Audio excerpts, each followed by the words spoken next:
What's up, YouTube? Today we are back with our NBA Mock Draft 2.0. I went back, watched some film on a couple of more players, got a better idea of who could go where. Let's get into it.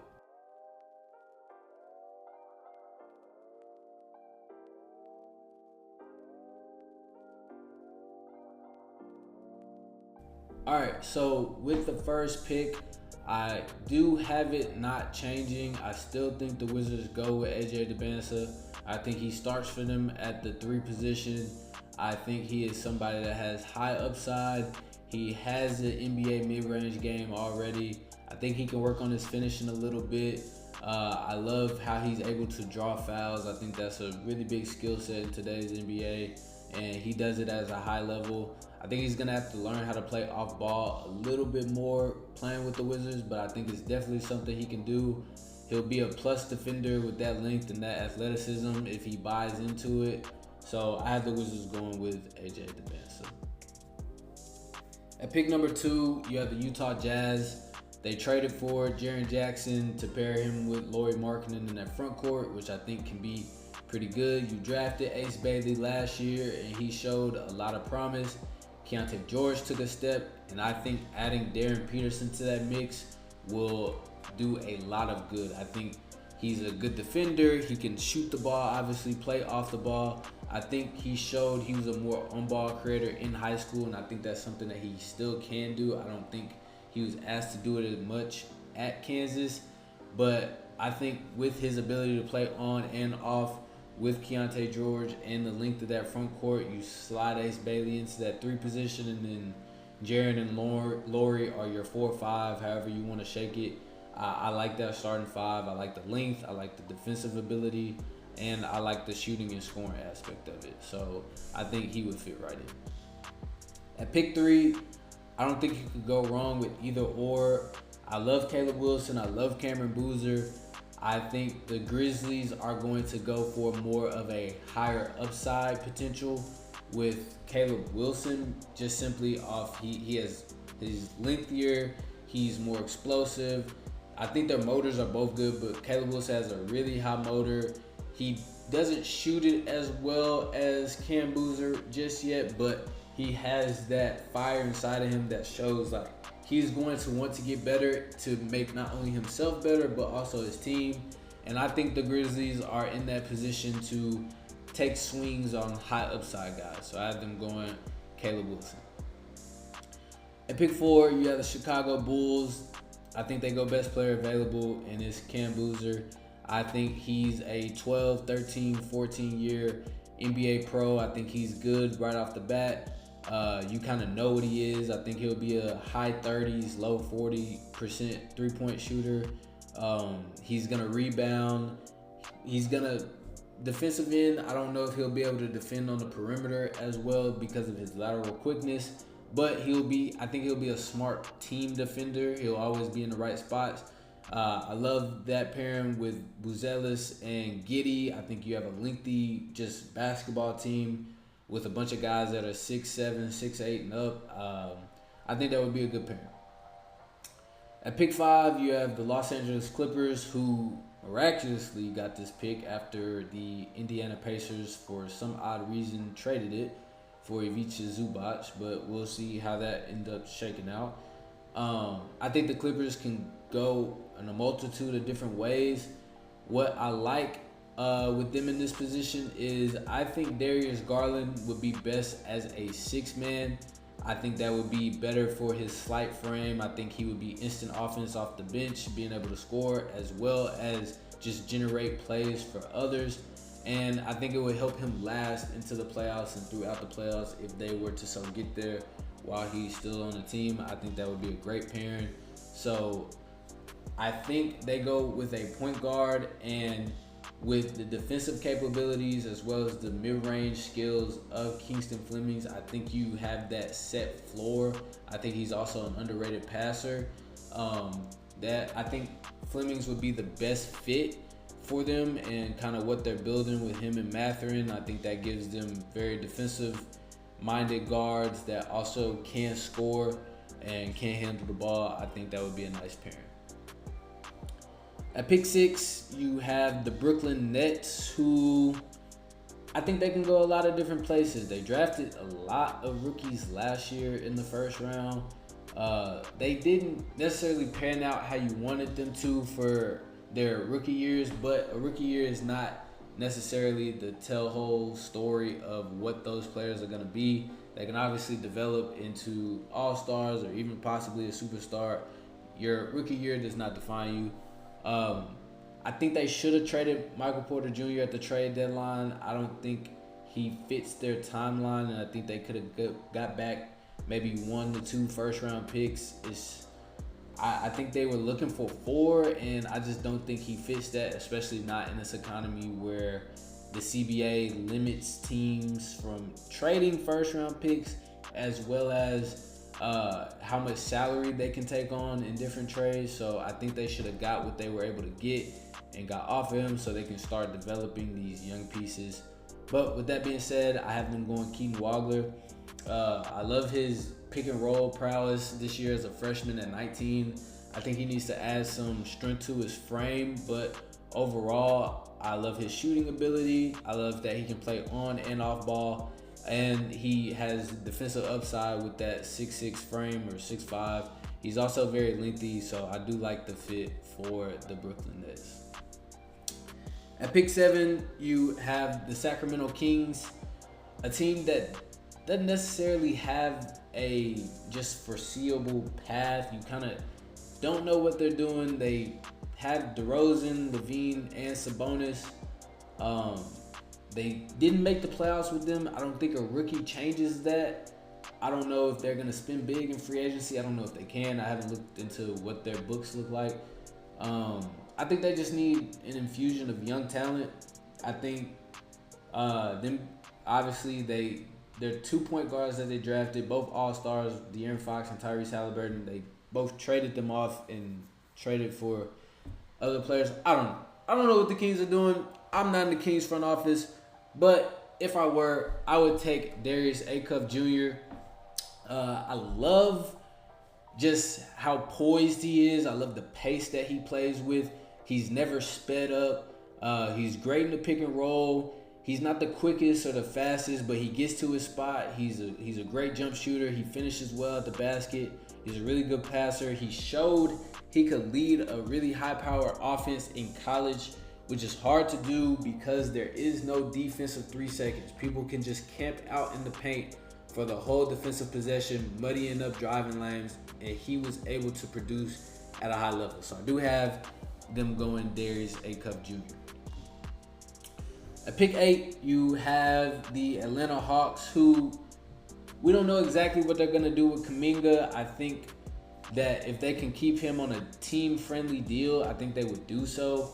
I don't know if he's that all-star caliber player that me as a Golden State fan was hoping he would be. I don't know if he's going to be that for Atlanta, but I think he can be a really nice role player on a championship contending team. But if they do not keep him, I think they could go with a player like Nate Ament. But where I saw a real lack for them was in the front court at the center position, specifically Onyeka Okongwu. He's good, but at the end of the day, he's only 6'9". So it may be a reach, but I do have them going Ademara. I think that gives them exceptional size at that center position. He showed that he can pass. He's a great rim deterrent. I think it would be something good. And as you can see, that's kind of where the NBA is going with, obviously the Spurs have the greatest of them all in Wemby, but you got Zach Edey with the Grizzlies. You got Klingon with the Trailblazers. I think the NBA is about to start going back big after being small for the last decade. I think he would be a great fit in that system with a lot of guards and wings that are good defensively, and he can just be a part of the cleanup crew and rebounding and finishing around the basket. At pick 9, the Mavericks, they did not have a great season. They did have an all-time rookie season from Cooper Flagg, who got better throughout the course of the year from just his playmaking. I did not think he would be that level of a scorer this early in his career, but he showed a a really good mid-range game, whether it's pull-ups or it was floaters with the right, with the left. I really love how much he developed, and now with a full NBA offseason to get in the lab, to get stronger, to work on his handle, to work on his jump shot, I think year 2 will be even better. And what the Mavs can do to help with that is add some shooting around him. And I know Kyrie didn't play last year and he's supposed to play this year, but he is getting up there in age. And I think it would be really good for Michael Brown Jr. to learn from him. I think Michael Brown he's gonna be a really good shooter in the league. Minimum, he play makes well. Like, he's a very good passer. I think that part of his game is more underrated because of how well he shoots the ball. Obviously, you have the injury concerns, which is really the reason why I have him dropping to 9. He's one of my favorite players in the draft. I love the way he plays. I just think if he can put it all together with that 6'5" frame, I think he can be a plus defender if he so chooses to. I think his floor is kind of that Anthony Simons type of player. I think that's his floor, with a ceiling that may go to that all-star, star level type of player. And I think that would be really good to pair with Cooper Flag going forward. I picked in the Bucks. I don't know. I think they should have traded Giannis and loaded up on picks in this draft. Now Giannis has all the leverage. He can kind of pick where he wants to go, and you know he's going to request a trade, and there's pretty much nothing you can do about it because you waited so long. I think they need wing players, so I'm going to go with Nate Ament. He's 6'10". He shows he can play on the perimeter. He can handle it a little bit, shoot it, finishes. I think he can get better, a little bit better defensively.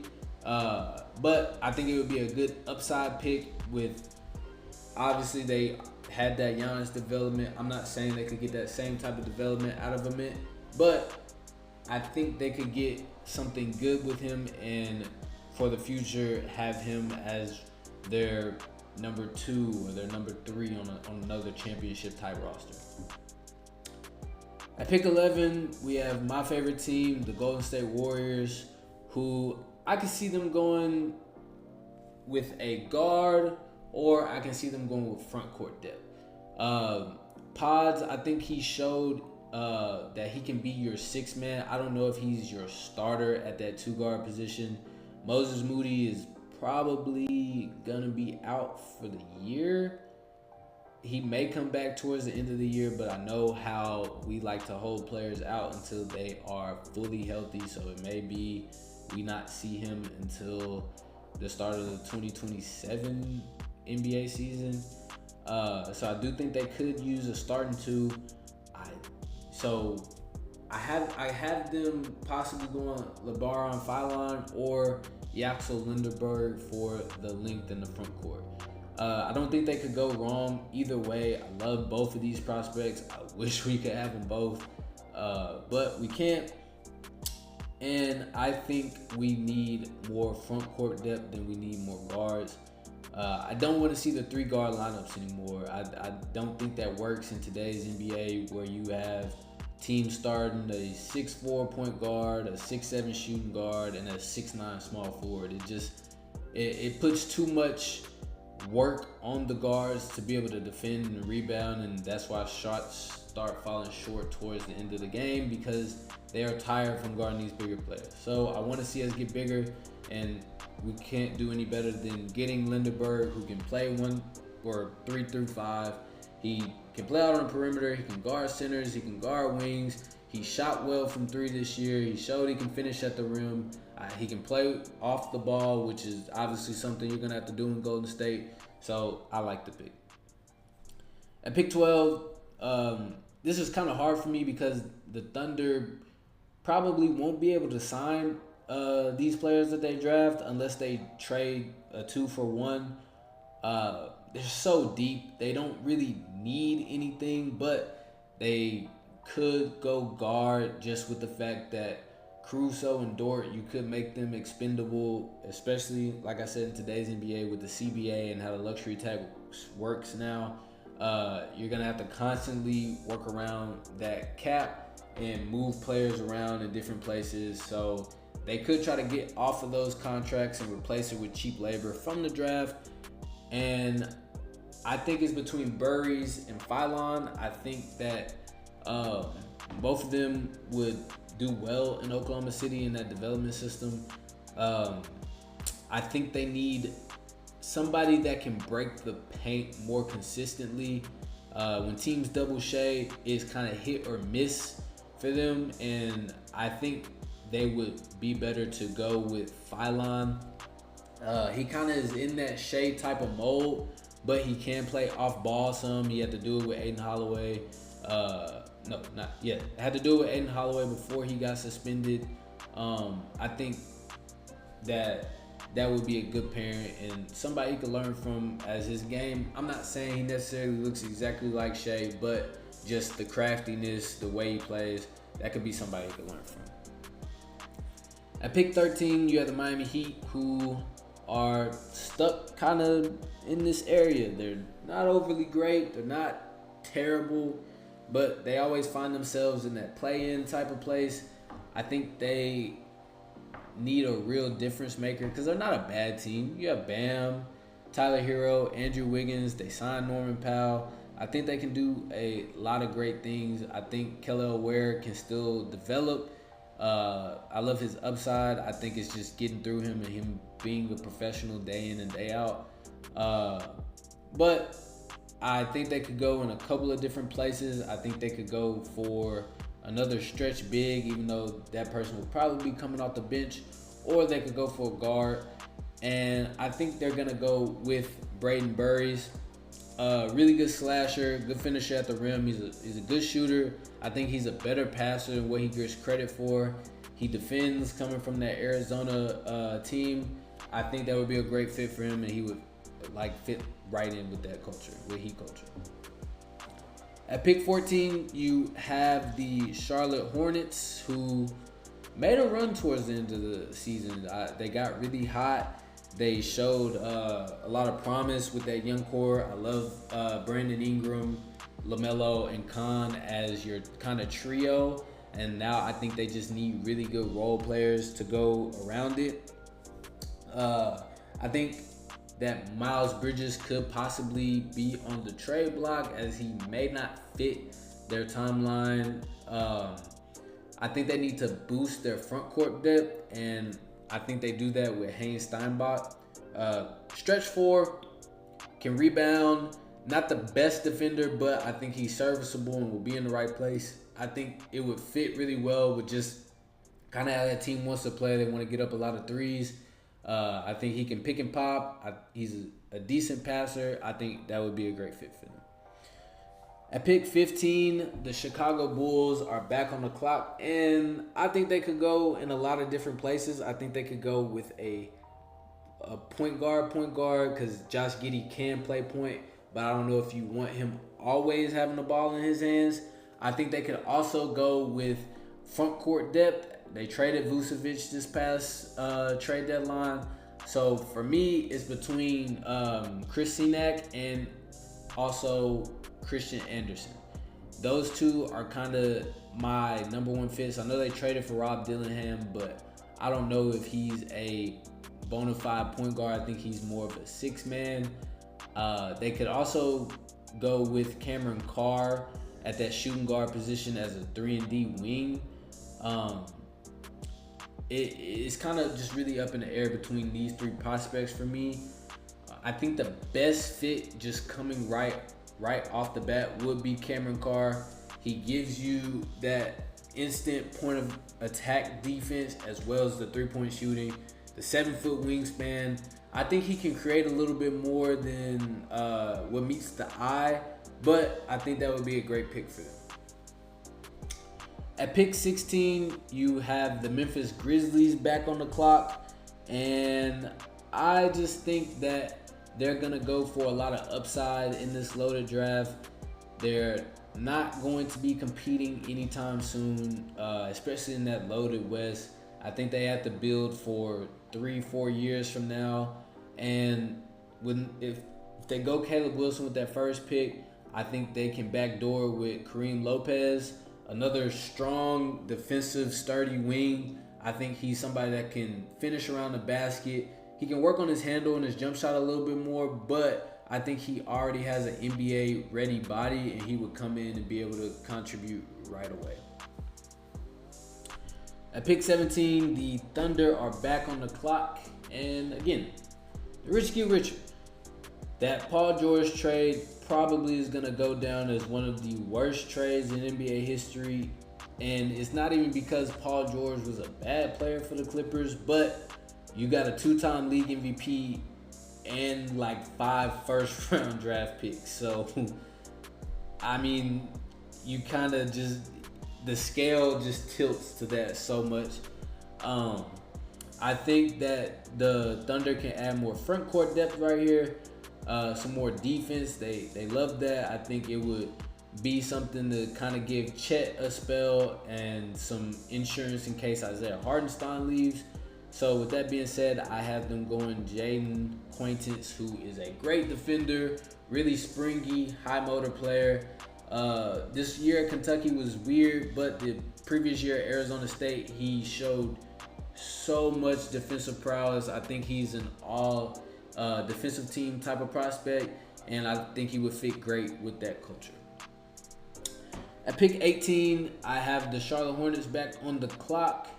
They took Steinbach with their other first-round pick, and here they could go in a lot of different places. They could beef up that front court some more, but I think they can also go with a backup point guard. Like, I think we have to remember with these first-round draft picks, not all of them are going to be superstars. Not all of them are going to be all-stars. Some of them are going to have to play a role, and that backup point guard role is something that can be really important. I think that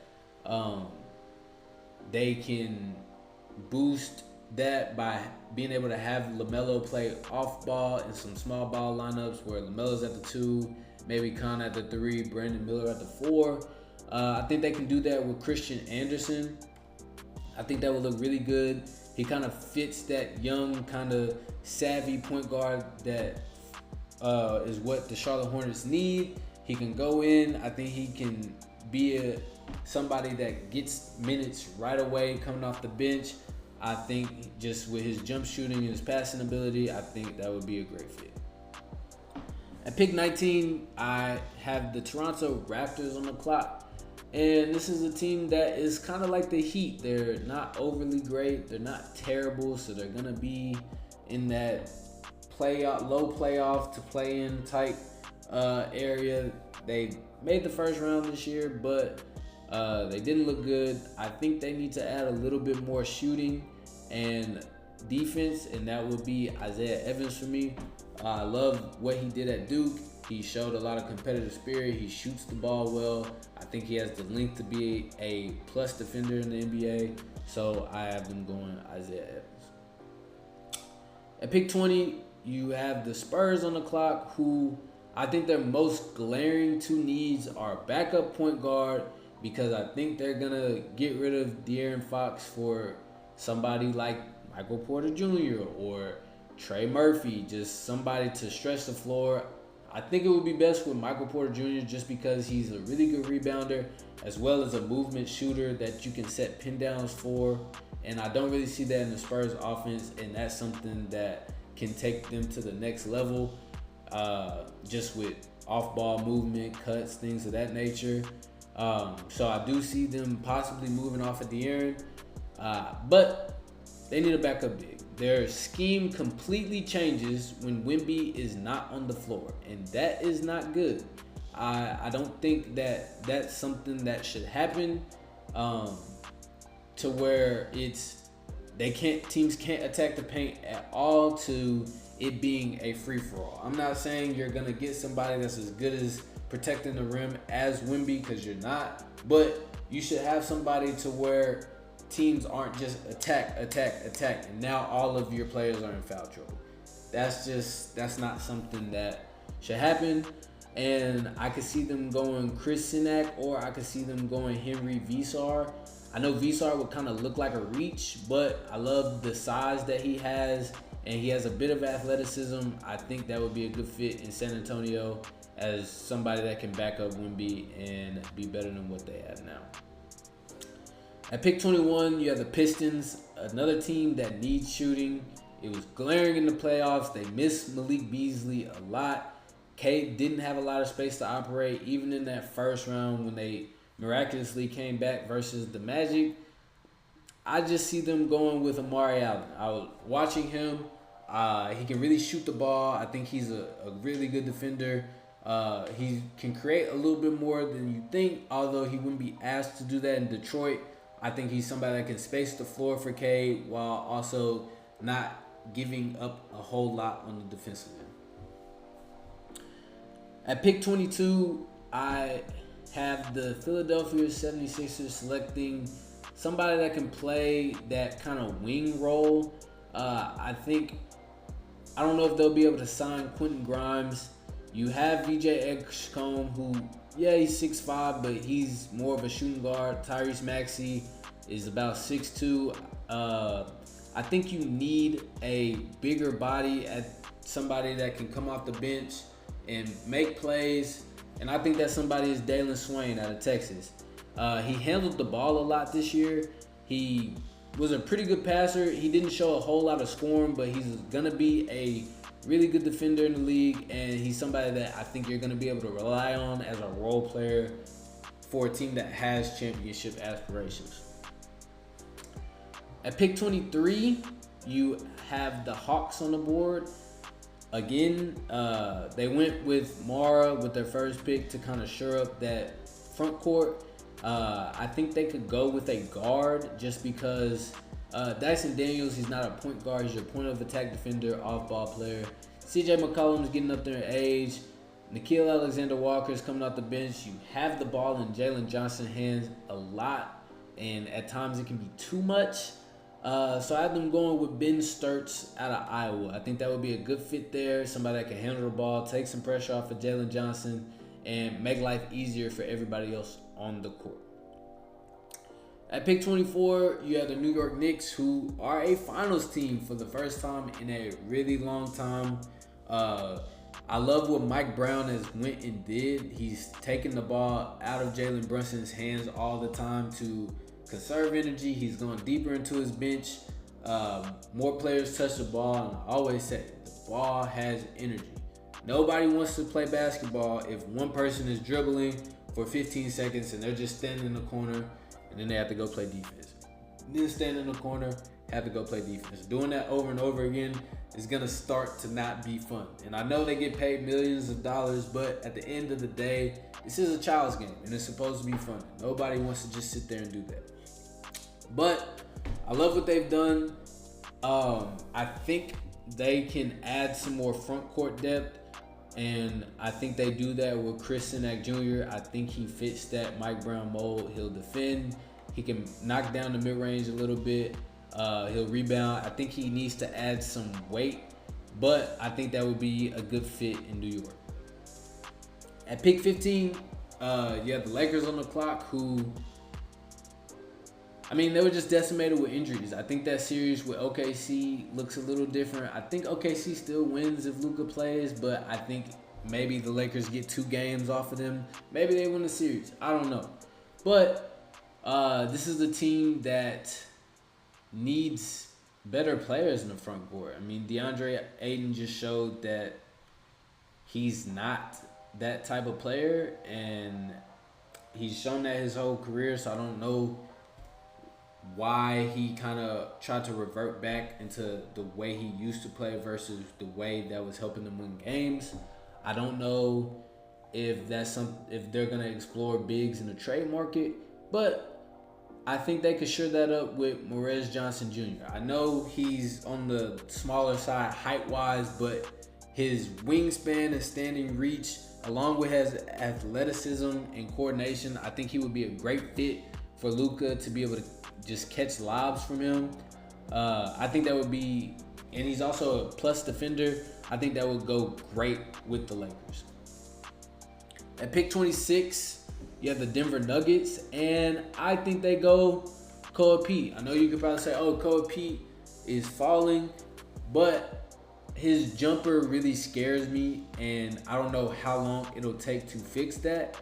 I think he kind of comps to an Aaron Gordon type who came into the league, athlete, slasher, rebounder, and he has developed his game a lot since he came into the league. So I think that would be a good fit for him to go learn under them and not have a whole lot of pressure to go and be the guy right away. I think he can develop into a really nice role player and maybe somebody that once Aaron Gordon is dwindling out, he's coming up, and that would be something that would be good for the Nuggets. At pick 27, you have the Celtics on the clock, who I think they need a center. I think that was their Achilles heel. I know they traded for Vucevic, but I personally think Vucevic is a big defensive liability, and that's something that won't work in the playoffs. When it's winning time, you can't have a weak link because they will attack that weak link over and over and over again, because that's what a good coach should do. I think they could also add some wing depth. I don't see the front court depth being something that they go with at this spot. I just think it's a little bit too rich. But I do like Tunde Yesufu right here. I think he could go. He's a strong body, athletic. I think his jumper's developing. I think he can develop his handle as well. It would be good for him to go. And I know you have Jaylen Brown and Jason Tatum off that Achilles. You also have Jordan Walsh, who started to show some development. But with the new CBA, you're not going to be able to keep everybody. So you always have to plan for the future with these picks. And I think Yesufu kind of fits right in. At pick 28, you have the Timberwolves on the clock.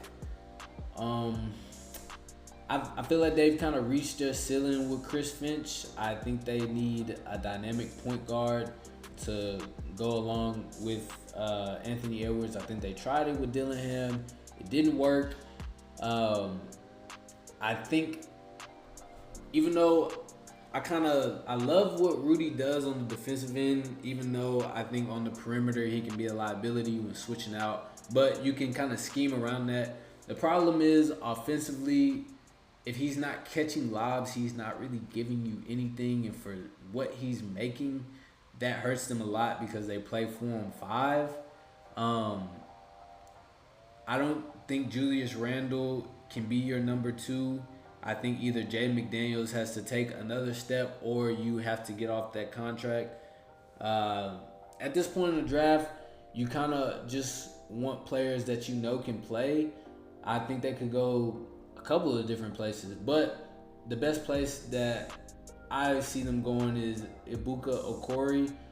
He gives them scoring right off the bat. I think a lot of the time, if it's not it's a lot of ant creation and Julius Randle type of creation. There's no off-ball stuff. I'm not saying that Okori's going to play off-ball, but he can get it to where Edwards can play off-ball a little bit more, conserve a little bit more energy, so that way when it is winning time, he has his legs and he can go do what he does best, and that's score. So I like them taking Ibuka Okori at pick 28. At pick 29, you have the Cleveland Cavaliers, who just got eliminated a couple of days ago, depending on when you watch this video. James Harden, again, another playoff blunder. They kind of laid down. It was kind of disappointing to see that they didn't have any fight. You have Max Strus and Jalen Tyson, and you have all these shooters, but they weren't knocking down shots. You have 2 creators in James Harden, and you also have Donovan Mitchell. I just don't know if Donovan Mitchell is the answer. A 6'2" shooting guard that doesn't play well going to his left and also isn't a great passer probably doesn't win in the league. And I'm not saying like Donovan Mitchell is a great player. He's an all-star caliber player. It's just the fact that historically, those type of players being your best players, you don't win championships.